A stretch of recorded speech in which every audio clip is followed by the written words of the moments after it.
Welcome to our Trade to Developer podcast. My name is Suzanne Elsey. My name is Craig Shields, and we've often been asked to share how we've transitioned from trade to developer. We're now ready to reveal all.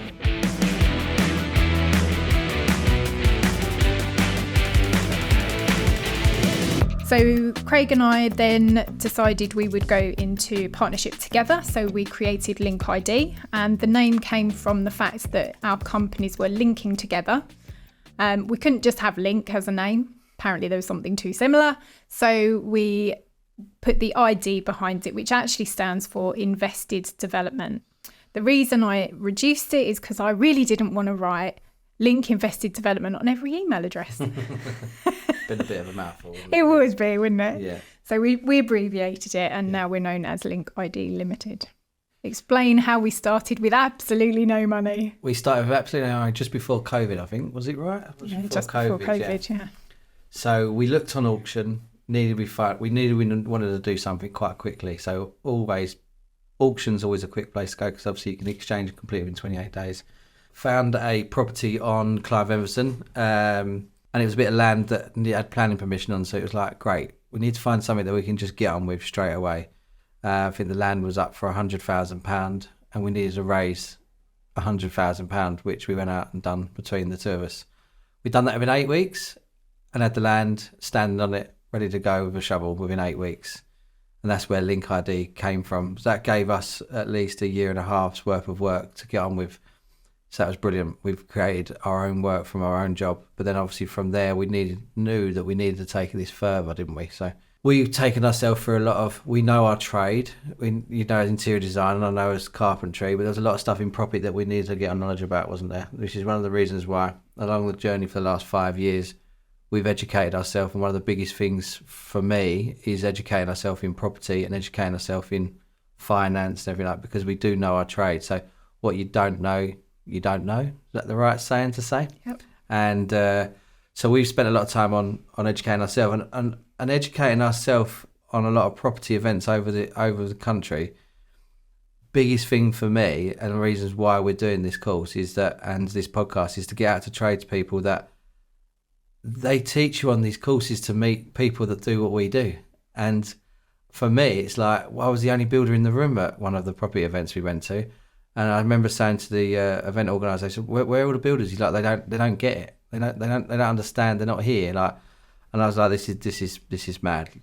So they're teaching you on here to go and find tradesmen to build them a portfolio. Why don't the tradesmen cut out that person and just do it for themselves? So that's a big thing for me, that tradesmen should be doing what we're doing, because we know how to build houses. We know how to refurbishment things. We know how to get past building control and the regulations that needs to be done, and how to explain it. And obviously the biggest thing from creating Link for me and you was, and you said earlier on about being the middleman between the client, is again not being that middleman, that we have to even go back and explain it to the client, because some of the clients we'd worked for, they just didn't understand why that couldn't be done. And I think a lot of trades would resonate to this, is that they would put a quote in for a job, and then there's as much detail as you can get onto a written quote. Even a QS can put onto a written quote.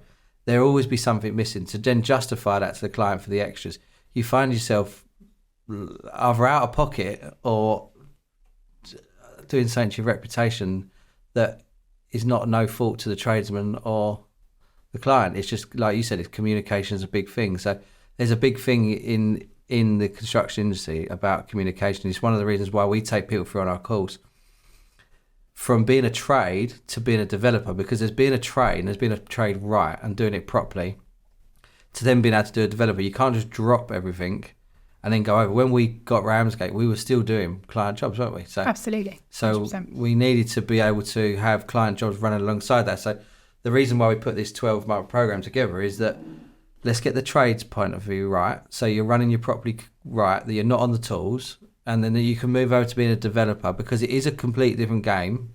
It's as much as I'm saying we're doing what we know best, but there's lots of things in there that we don't know about. We've learned a lot over the last 5 years, and we still are now.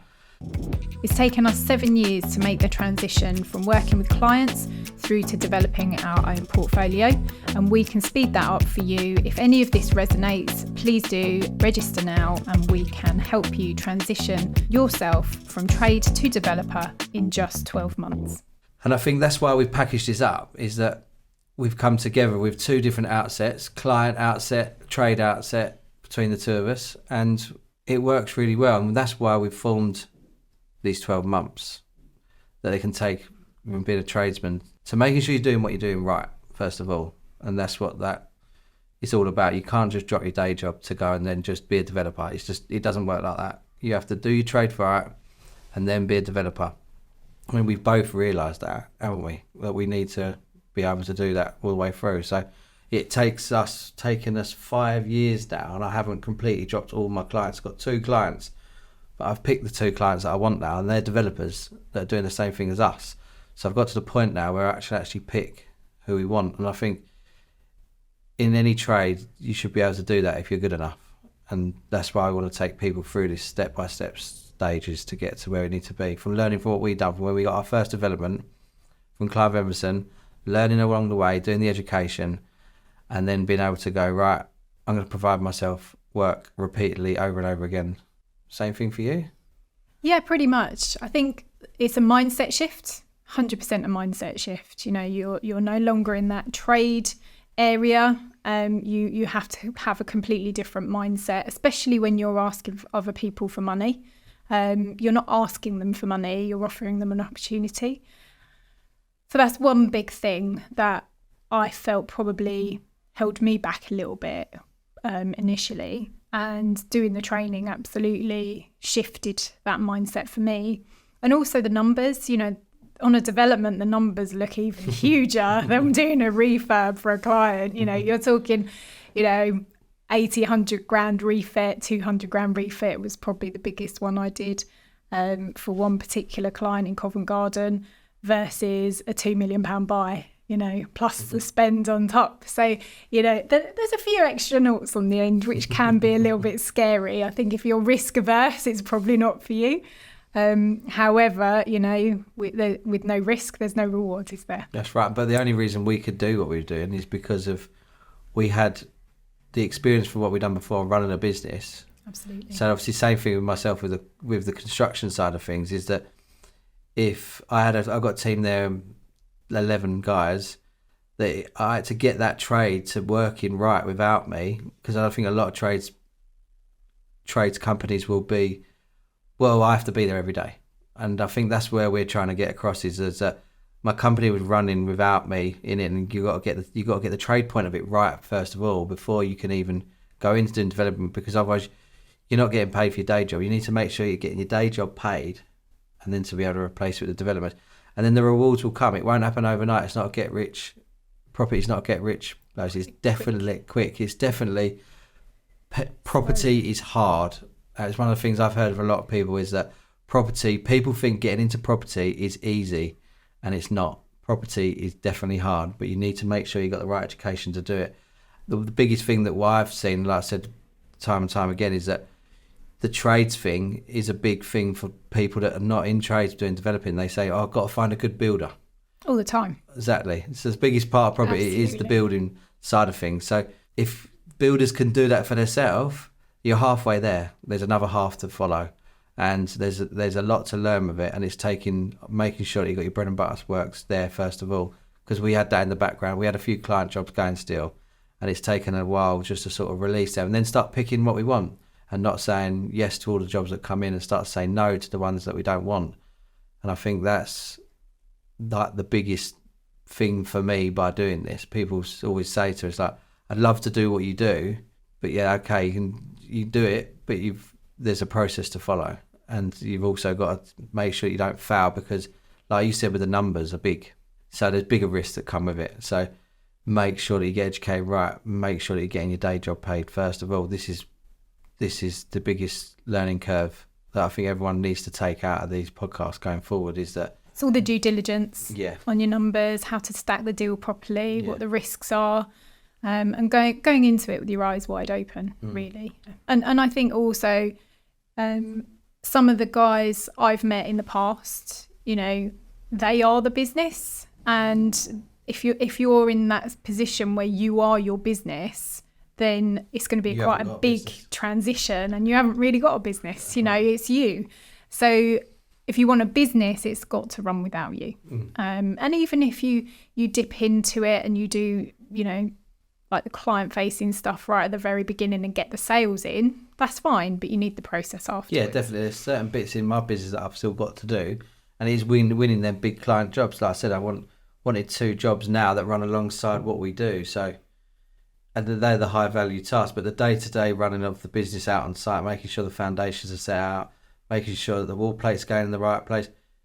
You need other people doing that, so you can go and concentrate on the developing side of it, because it's a full-time job doing the developing, just the due diligence in the background. So yeah. But then there's also a lot of trades doing the trade wrong and think that they know it best. So it's all about making sure that they are doing their trade point of view right. It is, but I think also it goes right back to the beginning about what are you trying to achieve. You know, if you retire and look back at your life, you know, what do you want your life to look like? So it's about knowing what your goals are, so that you're not just blindly going from job to job without actually ever looking from a slight distance to say, what is my business going to look like? Where do I want to be in the future? And there's a really good analogy that one of my business coaches said to me, and it's like, what you don't want to do is climb the ladder and then realise you put it up against the wrong wall. And I've always remembered that and tried to be really clear about what my goals are and where I want to get to. Yeah. And I find by doing that, I achieve more. Yeah.